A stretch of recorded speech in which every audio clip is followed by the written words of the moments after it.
basically everybody, scientist and non-scientist alike, has a very specific picture of where the oxidized cholesterol that hardens arteries in arteriosclerosis comes from, and it's outside of the cell.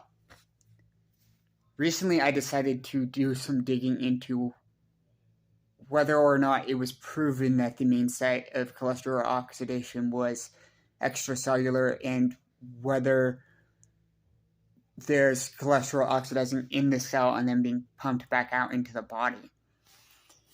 Just not for any real reason, except I thought it could be an interesting answer to why there's this deadlock in arteriosclerosis research if we're missing something like this. And rather interestingly, I did find a paper where they tested whether or not there's intracellular oxidation of cholesterol and forming of foams. And it turns out, so they basically, did in vitro research where they took the cell medium, filled it with a very strong antioxidant, preventing all extracellular oxidation, and then looked for if hardened cholesterol still attached to the arteries. I mean hardened cholesterol foam still formed. Sorry. And it turns out they still did. They were able to use staining to localize the site to actually being the lysosome, which is interesting and suggestive because it probably means these cells are actually attempting to digest and break down as much of this cholesterol as they can, unsurprisingly, since this has been an evolutionary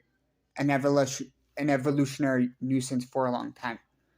Our ancestors died of arteriosclerosis too.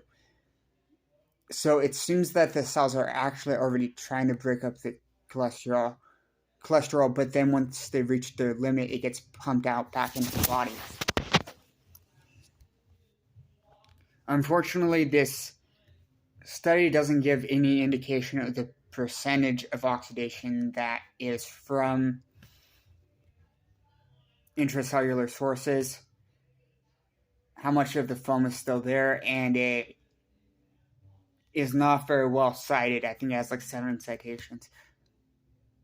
But this really should be digged into more, because if it turns out the major part of cholesterol oxidation is intracellular, then all of our drugs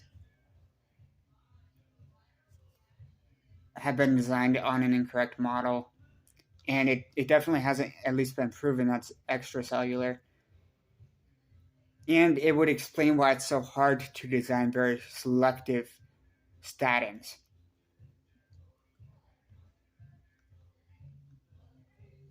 What else was I going to... Oh, in addition, it might suggest that researching dihydroascorbic acid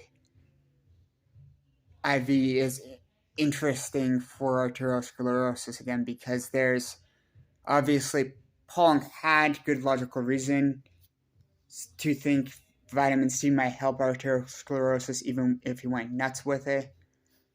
IV vitamin C doesn't, but there's lots of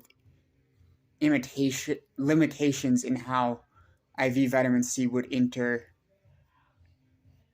intracellularly, and there might just be a song as well. A lot of it is converted to oxalates because it's really just skipping first pass metabolism.